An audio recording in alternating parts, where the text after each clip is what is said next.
If you're a graduate, a recent graduate from any college, any campus, or any educational institution, what I want to tell you is graduation might look like it's the finish line, but life is just starting out for you. That is something that you should really have in mind, because you look keenly around you and you look at many graduates are jobless, or they decide to go and have a life at home instead of maybe staying in their areas or their towns or where their colleges were.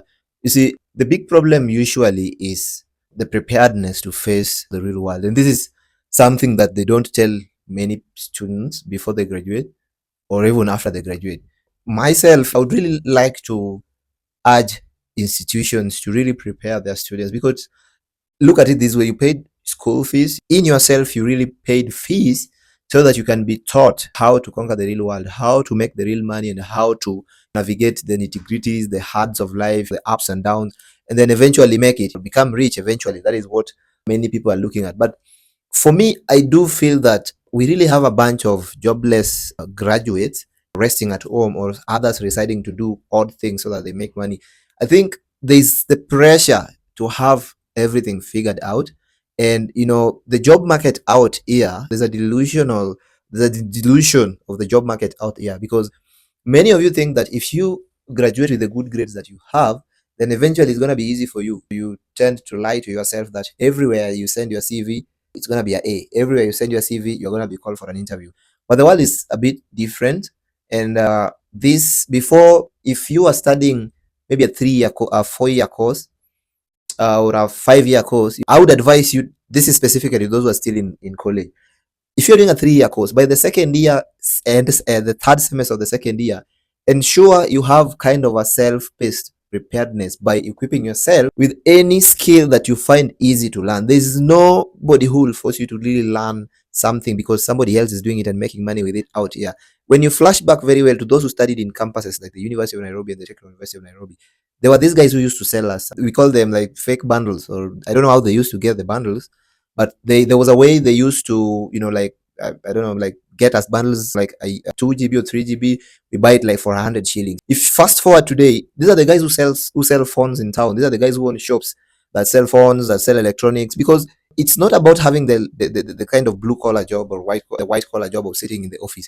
It's about creating value before you start demanding for it. If you really research well, these guys who used to sell us these items, they used to do very complex courses, by the way. They used to do courses like engineering courses and maybe other technical courses. But then you walk in town, you find that the people are owning those shops that sell electronics, because the value creation is so aligned on how prepared are you for the real world here. And that is what I talked about in some of my videos, the past videos on street smartness. Because you come out of any college today and you find out, the shock will be on you when you find out that there's no ready job for your course, there's no ready job for what you studied for. Flexibility matters. So never let the pressure of fitting anywhere that you studied for get into your head, because it's going to drive you crazy. It's going to make you resolve to make some decisions that will lead you nowhere. You'll, at the end of the day, you'll waste your time. As a young person, you go to the village, there's nothing that anybody in the village will help you gain in terms of preparing you for your goals. As I talked about it earlier, there's a certain laxity in the villages, and I do advise young people that if you get time, take your time, look for resources and get out of the village, because you will never expose your real potential when you sit back. You're not paying any rent, you depend on food from your father or your mother shamba to eat in the evening. Then what will the brain be left with? The brain will be left with running or operating in a constricted manner, because you are not experiencing a lot of challenges as your peers are back in the cities or back in any surrounding or region that has a lot of things going on.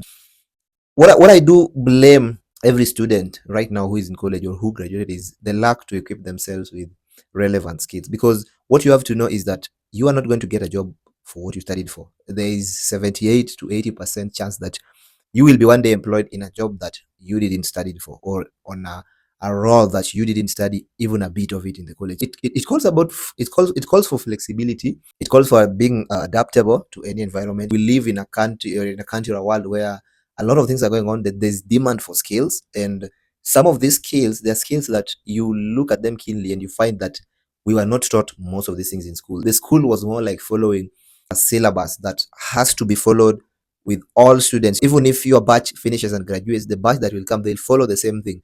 But then no lecturer or no teacher will take their spare time and tell you some of these things, that you need preparedness, you need to equip yourself with a skill. If you sit down and call yourself from a meeting, I know there's something you can do as a student or as a graduate. There's that one thing that you really feel that if I do this, I can do with or without any registering for any course, no matter what.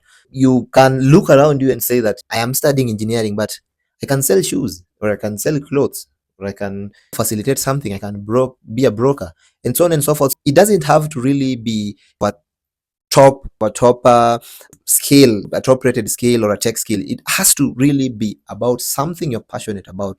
And that is what equipping yourself with skills means in this kind of world. If you want to survive, if you want to transition well after graduating, then follow that path. Equip yourself, and at the end of the day, the pressure to figure everything out will run away from you, and you'll find yourself getting into the real world where you will have to take whatever lies in front of you and move with it as it is, and conquer all challenges in the streets, when you know very well that your goal is to make it in life.